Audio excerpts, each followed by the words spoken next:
Bismillahirrahmanirrahim. Assalamualaikum warahmatullahi wabarakatuh. Apa kabarnya hari ini? Semoga semuanya sehat dan terus semangat dalam lindungan Allah Subhanahu wa Ta'ala. Pada pembelajaran hari ini Ustazah akan menyampaikan subtema 2 pembelajaran 1, yaitu mengenai pertumbuhan dan perkembangan makhluk hidup. Nah, semuanya boleh ambil Al-Qur'annya ya. Silakan buka surah Sa'ad ayat 71 sampai 72.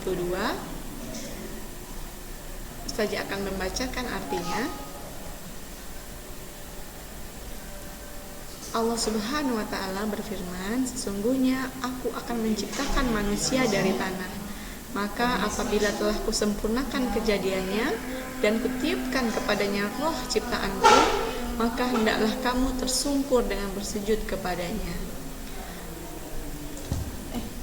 Nah, selanjutnya pada pertumbuhan dan perkembangan manusia,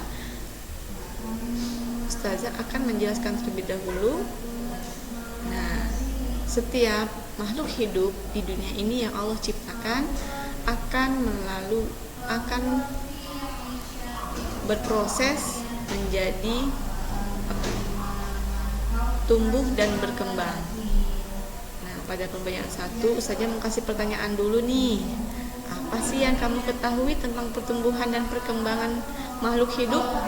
Kira-kira apakah ada perbedaan antara makhluk hidup yang satu dengan makhluk hidup yang lain? Jadi semuanya sudah tahu jawabannya. Yang kedua, apakah kita mengalami pertumbuhan dan perkembangan? Oke, wah bagus sekali jawabannya. Nah, Ustazah akan menjelaskan ya. Pertumbuhan adalah perubahan ukuran secara keseluruhan fisik seperti tinggi badan dan berat badan. Sedangkan perkembangan adalah perubahan individu baik secara struktur atau fungsi orang melalui kematangan dan proses belajar sepanjang hayat hingga meninggal. Selanjutnya, kita juga mengalami pertumbuhan dan perkembangan. Makhluk hidup itu kan banyak sekali yang Allah ciptakan. Salah satunya yaitu kita sebagai manusia.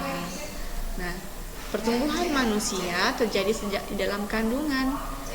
Tadi Allah menciptakan manusia dari tanah, lalu ditiupkan ruh ke dalam ciptaannya Allah itu.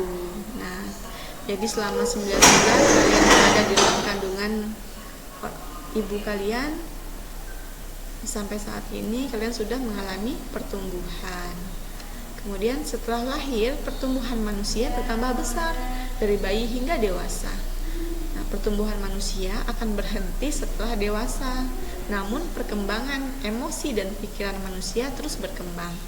Nah, dari sekarang kalian harus banyak makan makanan yang bergizi agar tubuh kalian berkembang dengan normal dan bagus.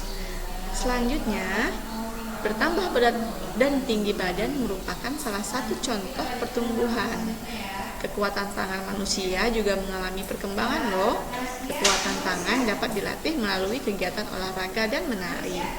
Olahraganya bisa apa saja, bisa jogging, bisa naik sepeda, ya, bisa berenang, seperti itu.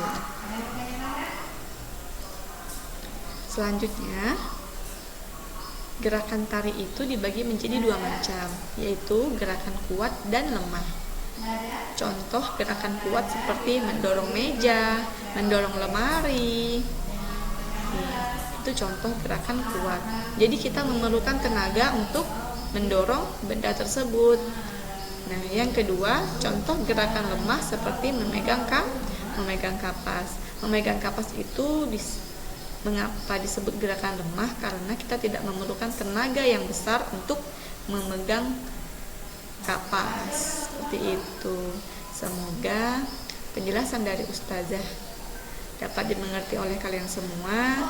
Dan pesan Ustazah, jangan tinggalkan sholat 5 waktu, kemudian duha, ya, agar apa yang kita lakukan di dunia ini bisa membawa kita ke surganya Allah. Oke, cukup sekian dari Ustazah. Wassalamualaikum warahmatullahi wabarakatuh. Sampai jumpa lagi di pembelajaran berikutnya.